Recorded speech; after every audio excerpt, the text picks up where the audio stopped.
Good morning plus one बच्चों। आज की इस मैथ्स क्लास में हम न्यू टॉपिक स्टार्ट करेंगे। वो है कोऑर्डिनेट ज्योमेट्री, जो कि काफ़ी इम्पोर्टेंट टॉपिक है for CBSE as well as for combinations. तो कोऑर्डिनेट ज्योमेट्री का क्या मीनिंग है?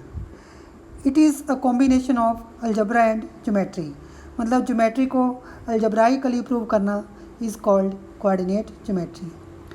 तो इस जो हमारी एनसीईआरटी की बुक में कोऑर्डिनेट ज्योमेट्री पे बेस्ड दो चैप्टर हैं। एक तो चैप्टर नंबर 10th और एक चैप्टर नंबर 11th।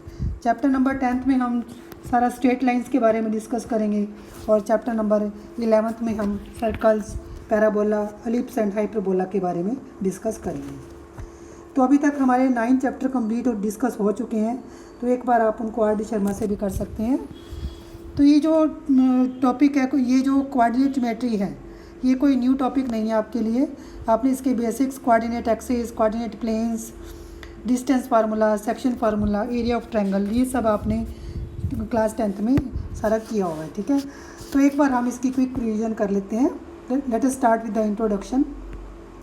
फर्स्ट आपने किया हुआ distance formula, distance between the 2 points P and Q. ठीक है, तो ये क्या था हमारे पास, पी एंड क्यू आपको given x1 y1 and x2 y2। तो पी क्यू डिस्टेंस फार्मूला क्या था, x2 माइनस x1 का square plus y2 minus y1 का स्क्वायर का अंडर रूट। ठीक है, सपोज आपके पास p6 माइनस 4 है, q आपके पास 3 0 है, तो आपने डिस्टेंस फार्मूला लगाया 3 माइनस 6 का square plus 0 minus of minus 4 का स्क्वायर किया आपने, सॉल्व करके 5 आ जाएगा।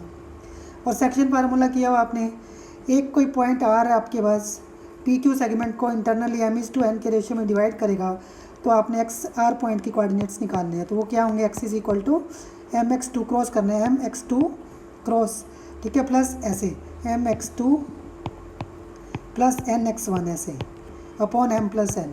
ठीक है, इस तरह से ऐसे y निकालना है my2 plus ny1 upon m plus n। ये फार्मूले आपको याद ही हैं। तो एक एग्जांपल भी मैंने दे दी आपको।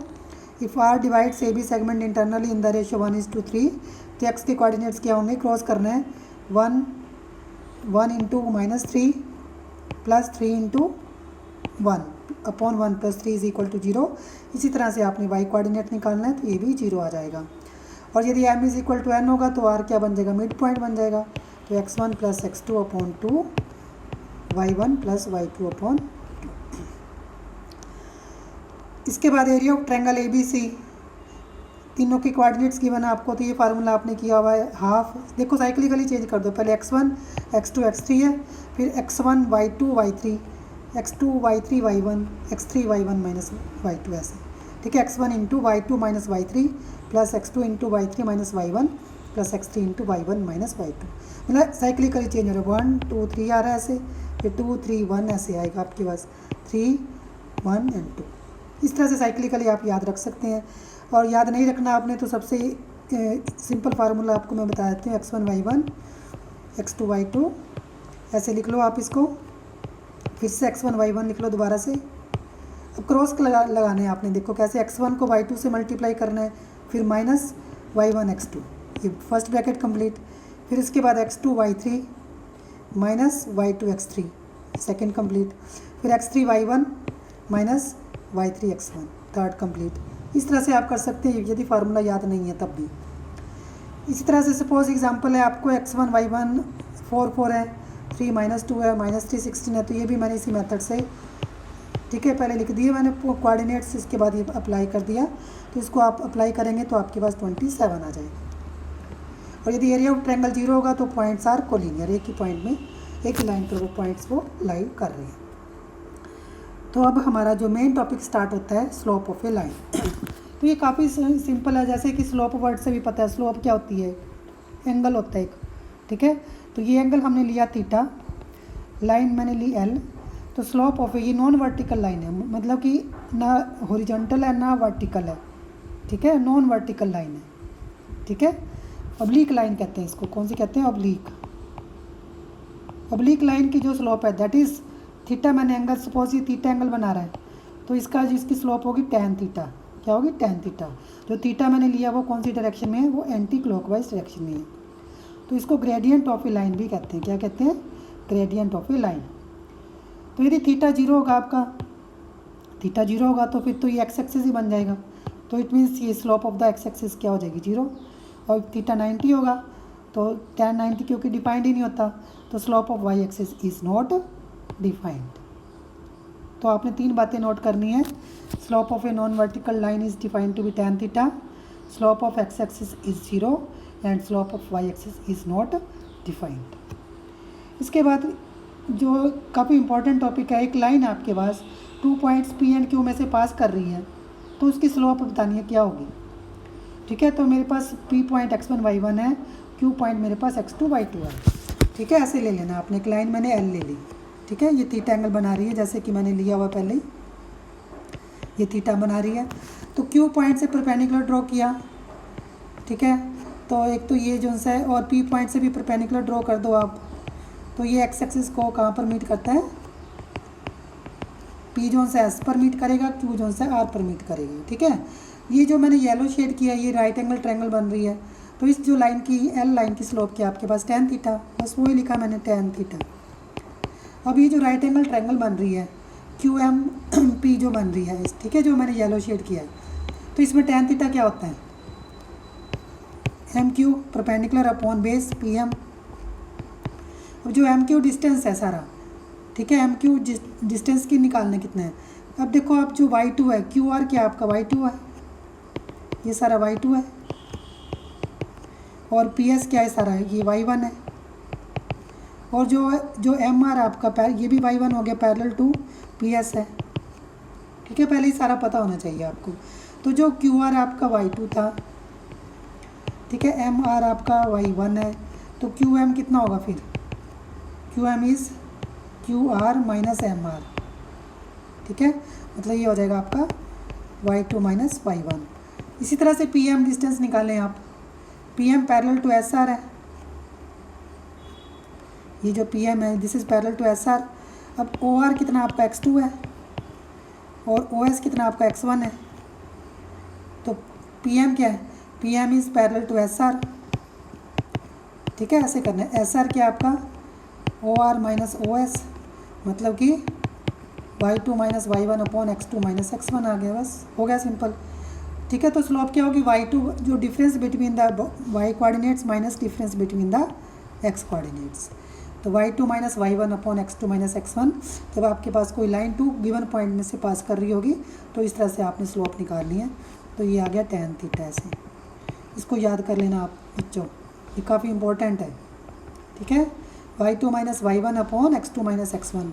जब कोई लाइन 2 पॉइंट्स में से पास करेगी और उसके कोऑर्डिनेट्स होंगे x1 y1 and x2 y2। तो ये लाइन, ये तो एंगल मैंने लिया था एंटी क्लॉकवाइज डायरेक्शन में, और जब मेरे पास क्लॉकवाइज डायरेक्शन में होगा तब भी यही आंसर आएगा। देखो कैसे मैंने डायग्राम बनाई हुई है, ये जो ग्रीन शेड किया ये थीटा मैंने लिया, तो ये जो अंदर होगा मेरे पास एंगल ये कितना होगा 180 माइनस थीटा। ठीक है, क्योंकि मैंने हमेशा कौन सा लेना है, ये वाला एंगल लेना होगा। ठीक है, बाहर वाला एंगल नहीं लेना होता, अंदर वाला एंगल लेना होता है। तो tan थीटा क्या होगा, तो ये tan 180 माइनस थीटा बना इज इक्वल टू, तो दोबारा लिख देते हैं इसको, सॉरी,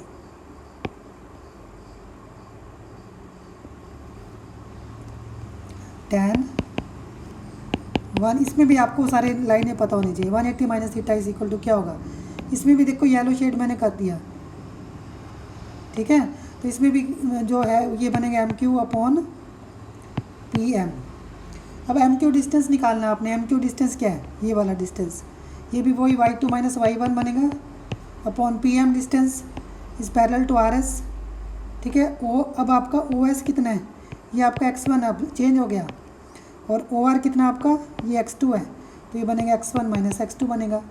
और tan 180 माइनस थीटा क्या होता है, माइनस tan थीटा। ठीक है, तो ये आ गया y2 माइनस y1 अपॉन, तो इसको आप माइनस को एडजस्ट करें क्योंकि, ठीक है, तो स्लोप आपकी सेम ही आएगी, चाहे एंगल, मतलब कहने का ये है कि चाहे आपके पास एंगल क्लॉकवाइज डायरेक्शन हो या एंटी में हो, तो स्लोप ऑफ द लाइन जब 2 पॉइंट में से पास करेगी सेम ही आएगी। क्या होगी, y2 minus y1 upon x2 minus x1 होगी। ठीक है, इसके बाद है जब लाइंस पैरेलल होंगी, स्लोप ऑफ पैरेलल लाइंस। ये देखो आपके पास मैं डायग्राम बना रही हूँ, आप देखना, ठीक है। ये 2 लाइन्स है मेरे पास, पैरेलल लाइन्स हैं, ठीक है। ये एक्स एक्सिस हो गया और ये हो गया वाई एक्सिस। ये एंगल मान लो मेरे पास है अल्फ़ा है। जब दोनों लाइनें पैरेलल होंगी, L1 जो सी L2 के पैरेलल होगी, देखो तो ये जो एंगल भी तो सेम ही बनेंगे ना, तभी पैरेलल होंगे ना। Alpha is equal to beta आ गया, बस हो गया। तो टेन अल्फ़ा, टेन अप्लाई कर दें, टेन बीटा हो गया। टेन अल्फ़ा मान लो फर्स्ट लाइन की स्लोप m1 है और ये m2 होगी। तो मतलब जब लाइंस पैरेलल होंगी तो उनकी जो स्लोप्स क्या होती हैं, इक्वल होती हैं। याद रखना आप इसको, ये काफ़ी इंपॉर्टेंट पॉइंट है। उसके बाद है if lines L1 is parallel perpendicular to L2, जब लाइंस परपेंडिकुलर होती हैं तब स्लोप्स का रिलेशन क्या होगा, ये देखो आपने करना है। ये काफ़ी सिंपल है।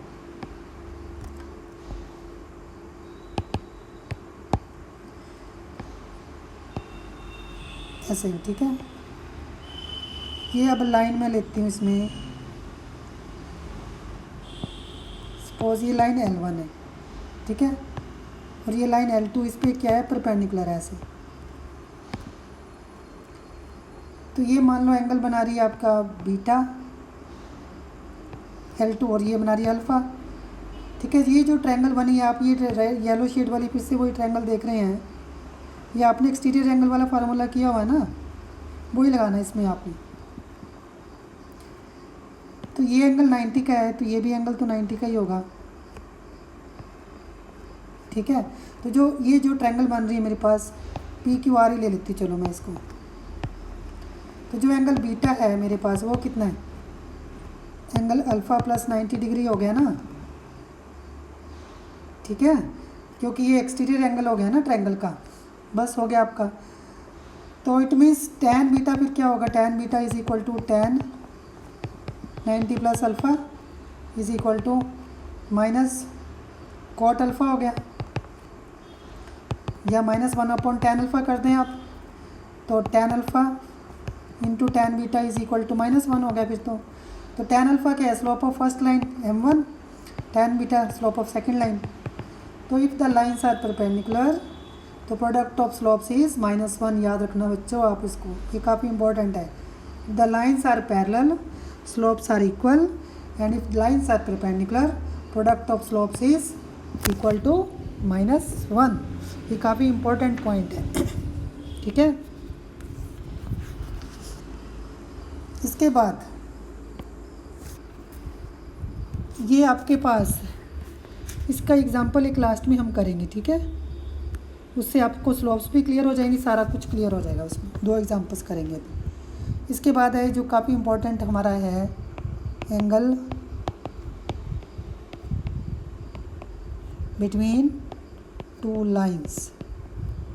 ये भी काफ़ी इम्पोर्टेंट टॉपिक है, एंगल बिटवीन 2 लाइंस। देखो मैं अब इसमें बनाती हूँ, आप ध्यान से देखना इसको। वाई एक्सिस और ये एक्स एक्सिस हमारा, थोड़ा सीधा बना लेते हैं इसको। ये फिसल इसमें स्लिप हो जाता है ना इसमें पेन।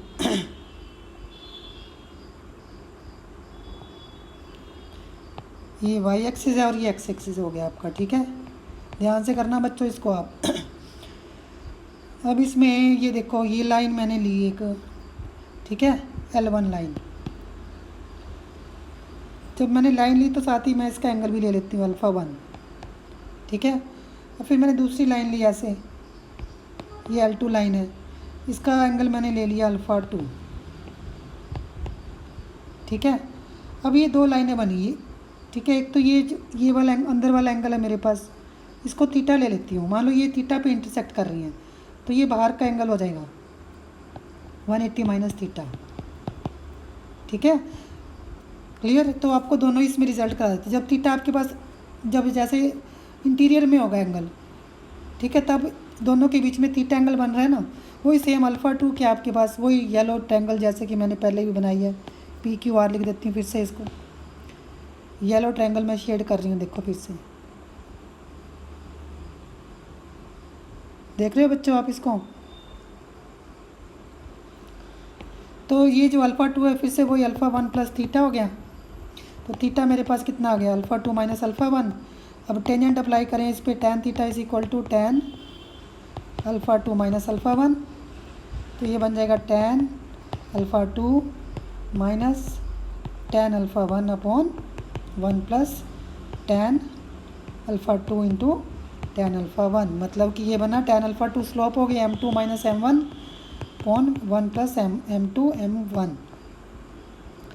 ठीक है, थीटा यदि मेरे पास कौन सा था, एक्यूट एंगल था, और यदि मैं बाहर की तरफ वाला एंगल लेती हूँ ये वाला, तो मेरे पास ये आएगा tan 180 minus theta is equal to, ठीक है, एंगल यदि बाहर का, बाकी सारा कुछ सेम ही आएगा, सारा सेम आएगा, तो माइनस ये माइनस tan थीटा हो जाएगा और ये बाकी सारा सेम, तो tan थीटा मेरे पास ऐसे आ गया, माइनस कॉमन आ गया, m2 minus m1 upon 1 plus m1 m2 आ गया, मतलब एक बार प्लस आ रहा है एक बार माइनस आ रहा है। ठीक है, तो इट मीन्स जो tan थीटा मेरे पास एक्चुअल में बना ऐसे आएगा, मोड लगा देना फिर आपने, वह m2 minus m1 upon 1 plus m1। यदि थीटा एक्यूट होगा तो ये पॉजिटिव आ जाएगा, और यदि मोड पॉजिटिव आ जाएगा, नहीं ऑब्ट्यूस होगा तो मोड नेगेटिव आ जाएगा। तो इस तरह से आपने ये समझना है। ठीक है, तो जैसे कि एग्जांपल कर लेते हैं एक डिस्कस हम। ठीक है, तो ये भी काफ़ी इंपॉर्टेंट एंगल फार्मूला बना, तो angle between the two lines is equal to, मतलब दोनों लाइनों की स्लोप्स पता होनी चाहिए आपको, और मोड के साथ जो tan का फार्मूला याद है ना आपको, उससे मिलता जुलता है, tan a minus a plus b का फार्मूला जो याद है उससे मिलता जुलता है। तो m2 minus m1 upon 1 plus m1 m2। तो इसकी एक एग्जांपल हम डिस्कस कर लेते हैं। सपोज़ आपके पास है angle between the two lines दिया हुआ आपको π/4, और एक लाइन की स्लोप आपको गिवन है 1/2, तो आपने सेकंड लाइन की जो स्लोप है वो निकालनी है।